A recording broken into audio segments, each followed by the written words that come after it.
Bonjour à tous et bienvenue dans cette nouvelle vidéo book haul où je vais vous présenter tous les livres qui ont rejoint ma bibliothèque ces derniers mois, depuis la dernière vidéo book haul qui remonte quand même au début de l'année je pense. Donc j'ai pas mal eu de livres, beaucoup de services presse comme vous allez le voir. Je commence avec le premier que je n'ai plus en ma possession puisque je l'ai prêté à mon père qui avait très envie de le lire. C'est La Vallée des Égarés de Céline Servat aux éditions Tornada. Je vous mets la couverture juste ici. Donc il s'agit d'un service presse qui m'avait été envoyé par la maison d'édition que j'ai déjà lu et que je vous ai déjà chroniqué dans ma précédente vidéo bilan lecture. Donc je vous remets le lien si vous voulez aller la voir. En tout cas c'est un petit thriller qui se passe dans un village au pied des Pyrénées et on va suivre des morts sordides avec un même mode opératoire. Et donc voilà, on va être avec un comptable lambda qui a une vie banale qui va se retrouver mêlé à cette affaire et à l'enquête de la police. Donc voilà, c'était un petit thriller très sympathique, mais je vous renvoie à ma dernière vidéo si vous voulez en savoir plus. J'ai ensuite eu de la part des éditions Point l'affaire Bramar de David Longo, qui est donc le premier tome de cette saga avec l'enquêteur Corso Bramar. On est en plein cœur des Alpes italiennes. On va suivre cet enquêteur qui est un petit peu aigri par la vie, en fait qui a dû quitter la police quelques années auparavant lors de la disparition de sa fille et de sa femme, et donc il est vraiment meurtri par la vie et puis il va se retrouver mêlé à une enquête et voilà, il y a quelque chose de très langoureux, de très mélancolique dans l'écriture de David Longo. Je vous en ai déjà parlé puisque je l'ai lu entre temps, mais voilà, c'était une chouette découverte celui-ci. Donc voilà, si vous aimez un peu les thrillers avec une touche un peu roman noir, ça c'est parfait. Alors ça c'est un livre que mon père avait acheté lors d'un festival Toulouse Polar du Sud il y a quelques années, puisqu'on avait discuté un petit peu avec l'auteur. Donc c'est Jeu de dames de Nicolas Druard, c'est aux éditions HarperCollins Poche. Et donc mon père l'a lu entre temps et donc il me l'a passé puisque je devais le lire ensuite. Nicolas Druard, c'est un auteur de romans policiers, polar qui fonctionne très bien mais que je n'ai encore jamais lu. Pourtant j'ai deux livres de lui dans ma pile à lire, j'ai Nuit Blanche et celui-ci, donc Jeu des dames. Alors pour l'histoire, du coup comme je ne l'ai pas lu, je vais vous lire le résumé. Toulouse, une sortie de périphérique. Ludovic, jeune cadre dynamique dans son SUV. Claire, ambulancière exténuée, et Ousmane, livreur de sushis grelottant sur son scooter. Tous trois ont pris la sortie 16 ce soir-là et assisté à l'exécution de sang-froid d'une joggeuse. Tous trois ont choisi de prendre la fuite. Le lendemain, ils reçoivent chacun un SMS. « Je sais ce que vous avez vu. » Témoins du meurtre la veille, ils ignorent encore qu'ils viennent de devenir des cibles. Dans une ville traumatisée par un tueur en série, trois individus que tout oppose sont pris au piège d'un stratagème macabre, un jeu de pistes qui va les pousser dans leur retranchement et révéler leur vraie nature. Que seriez-vous prêt à faire pour rester en vie? Ouh. En tout cas, ouais, ça me branche bien. En plus, un thriller qui se passe dans ma ville. Ça, j'adore. Un service presse que je n'ai pas encore lu mais que je projette de mettre dans ma pile à lire pour cet hiver, vous allez comprendre pourquoi avec le titre, c'est Trouble Fête de Patrick S. Vast aux éditions Tornada et ça se passe durant la période des fêtes de fin d'année, donc c'est pour ça que je vais le lire à cette période. Je vous lis quand même la quatrième de couverture. Au Bois Radieux, une cité sensible du 93, vivent notamment les Butel, une famille de marginaux, ainsi que Violette Grignon, une retraitée que l'existence a rendue extrêmement méfiante. La veille de Noël, Johnny Butel, âgé de 25 ans, dérobe les provisions d'un couple de seniors. La semaine suivante, il récidive avec sa voisine Violette, qui après avoir hésité, a emporté un revolver pour se rendre au centre commercial.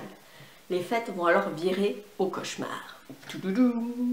Voilà, donc celui-là il me tente bien, je vous en reparlerai évidemment d'ici la fin de l'année. On enchaîne avec un autre service presse des éditions Tornada, décidément, mais bon, c'est étalé sur plusieurs mois, hein, mais voilà. Donc c'est un livre que j'ai déjà lu et dont je vous ai déjà parlé dans ma précédente vidéo bilan lecture. C'est Du feu de Dieu de Jean-Pierre Rumeau. Et alors ce livre, c'était un peu compliqué. On va suivre le père Patrick qui est un jeune prêtre qui va perdre la foi puisqu'il va être... il va subir un attentat dans une église et son mentor, le père Rémi, va être assassiné devant ses yeux et petit à petit, le père Patrick va devoir faire son deuil, se reconstruire, mais en tout cas, il va perdre foi en Dieu, perdre foi en l'humanité et sombrer petit à petit vers le chemin de la vengeance. Voilà, donc n'hésitez pas à aller voir mon avis, mais en tout cas, c'était bof. J'ai l'impression qu'il n'y a que des services presse, mais c'est un peu ça. Là aussi c'est les éditions Point qui m'ont contacté pour recevoir La Bresse Brigade, le tome 2 de Momalo qui s'appelle Ni français ni breton. Je l'ai déjà lu, je vous en ai parlé, moi c'est une petite saga de cosy mystery assez sympathique qui se passe à Saint-Malo. On va retrouver notre trio d'enquêtrices de la même famille, donc 3 générations d'une même famille, la grand-mère, la mère et la fille, qui ont chacune une personnalité différente et qui vont devoir enquêter cette fois-ci sur la mort tragique, enfin en tout cas l'attentat du maire en mer. En tout cas le maire de la ville a eu un accident de bateau au large de Saint-Malo. Donc voilà, c'était sympa, moi j'aime beaucoup ce trio qui est très très attachant. Un autre service presse de Tornada que je n'ai pas encore lu, mais c'est le prochain que je vais lire, c'est Memento Vivere de Ismaël Lemonnier. Là on est quand même sur un beau bébé qui fait plus de 350 pages, ce qui est quand même assez rare chez Tornada. Donc je vous lis la 4e de couverture. Vitry-sur-Seine. Un bébé est retrouvé mort dans la cuvette des toilettes d'un bar sordide. Lucien, un flic psychorigide, est proche de la retraite, et Anaïs, dernière recrue au look provocateur et au comportement borderline, sont appelés sur cette scène de crime pour le moins singulière, le genre d'affaire que personne ne convoite. Découvrant que le fœtus a été génétiquement modifié, les 2 enquêteurs devront mettre de côté leurs différends et plonger dans les abysses de la folie humaine.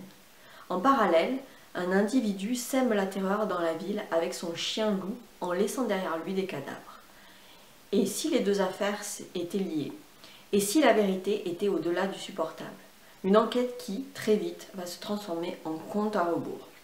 Ce qui me tente bien avec celui-là, déjà il y a un côté assez glauque et sordide, mais c'est aussi le duo d'enquêteurs qui sont assez antagonistes en fait et qui peuvent peut-être bien fonctionner, donc à voir ce que ça va donner. Un auto-édité cette fois-ci que j'ai déjà lu et dont je vous ai déjà parlé, c'est L'Ascension Noire de Julien Chalard qui m'avait été gentiment proposé par l'auteur. Si on est sur un roman noir, thriller, où on va suivre un jeune homme qui est bien sous tout rapport, qui a réussi une ascension fulgurante dans, on va dire, la fintech je crois, ou enfin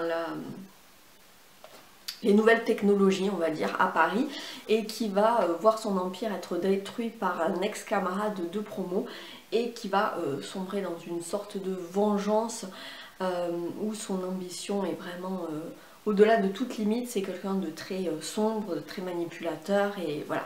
Donc c'est un petit livre qui se lit très très vite et voilà. Je poursuis avec une lecture que j'ai terminée récemment. Pareil, c'est un service presse d'une petite maison d'édition que je ne connaissais pas et dont j'ai été ravie de découvrir le travail. C'est Catoproxine de la fondation SCP et la maison d'édition c'est Double Ponctuation que je ne connaissais pas.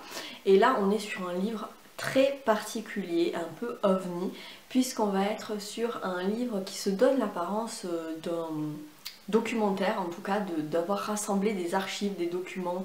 Il y a plein enfin les chapitres, c'est pas vraiment des chapitres, c'est des textes qui sont différents. Par exemple, on a des organigrammes, on a des tableaux, on a des archives, des retranscriptions de PV, on a certains passages qui sont carrément grisés, des listes de courses. Voilà, plein de choses très différentes, et notamment aussi le passage d'un blog, journal intime numérique d'un des personnages. Donc l'histoire c'est que, alors ça a un peu l'apparence de théorie du complot, Est-ce qu'on pourrait parler de métafiction un petit peu? C'est un travail qui est collaboratif, qui a été écrit par plusieurs mains sur des forums un peu type Reddit. Et donc là on va être sur une molécule qui a fait son apparition dans la population un peu sous le manteau, comme une drogue, un antidépresseur qui lèverait le voile. C'est-à-dire que si on le consomme, eh ben, on peut voir les autres, des gens qui ont l'apparence humaine mais qui vivent parmi nous, donc, et que le gouvernement essaye évidemment de cacher aux gens, mais cette substance, la catoproxine, permettrait justement de révéler en fait ces fameux autres. Et voilà, on est sur un dossier d'enquête, d'archives, etc. Je vous en reparle dans mon prochain bilan lecture, mais en tout cas ça c'est un livre, j'ai envie de dire expérience de lecture. Ma lecture en cours, qui est aussi un service presse auto-édité, c'est En virtuel de Icarus McLone, qui est un roman de science-fiction d'anticipation, donc qui se passe en 2057. Je vais peut-être vous lire la 4e, ça sera peut-être plus simple. Je porte le nom d'une planète. J'ai le nez vers les étoiles et les pieds sur une terre plus si bleue. Les miroirs sont mes pires ennemis. Je suis aussi mal à l'aise dans mon corps que dans cette époque de robots. Pour échapper à la maussade année 2057, je crée mon avatar dans le programme de réalité virtuelle Ailleurs. D'après son slogan, la plus belle réalité est celle que l'on invente. Donc voilà, on est sur un roman d'anticipation. Je vous en reparlerai une fois que je l'aurai lu. Un petit livre qui m'a été passé par mon copain et son père qui l'ont lu et qui ont bien aimé, c'est La chirurgienne de Leslie Wolfe aux éditions J'ai lu. Alors est-ce qu'on est encore sur le genre de livre métier après La femme de ménage, La prof, La chirurgienne? Je vais vous lire la 4e de couverture. Anne Willey a tout pour elle. Un mariage heureux, une belle maison et surtout une brillante carrière de chirurgienne cardiaque qui a fait la renommée de l'hôpital où elle exerce. En 10 ans, elle n'a jamais perdu personne sur sa table d'opération, jusqu'au jour où le cœur de son patient refuse de redémarrer. Et lorsque Anne reconnaît le visage de l'homme allongé devant elle, sa main se fige. Quelques petites secondes d'hésitation, fatale. Pourquoi cette chirurgienne irréprochable a-t-elle interrompu son geste? Pour Paula Fuselier, avocate tenace du barreau du procureur d'État, quelque chose cloche. Et si cette mort pourtant anodine dissimulait en réalité un terrible secret? Donc là on est sur un roman un peu psychologique. Voilà, à voir, en tout cas il y a eu quand même des bons retours, donc je verrai ça. Et enfin le dernier livre que j'ai récemment reçu dans ma boîte aux lettres, que je n'ai pas encore lu parce que ce n'est pas encore l'époque, c'est les fameux livres calendrier de l'Avent. Cette fois-ci on est sur un calendrier de l'Avent thriller avec Disparition mystérieuse en Laponie. C'est écrit par Nicolas Bonnefoy et c'est publié aux éditions First qui m'ont fait la gentillesse de me l'envoyer.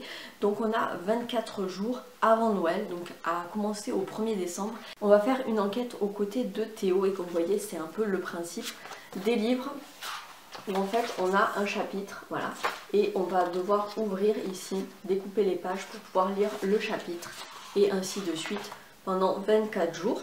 Donc c'est assez intriguant et sympa. Je vous dirai ce que j'en pense après dans le fond de l'histoire. Je vais quand même vous lire la 4e de couverture. 7 ans après la mort de ses parents, Théo retourne enfin dans le chalet familial de Chamonix. Il n'imagine pas que ce retour aux sources va bouleverser sa vie.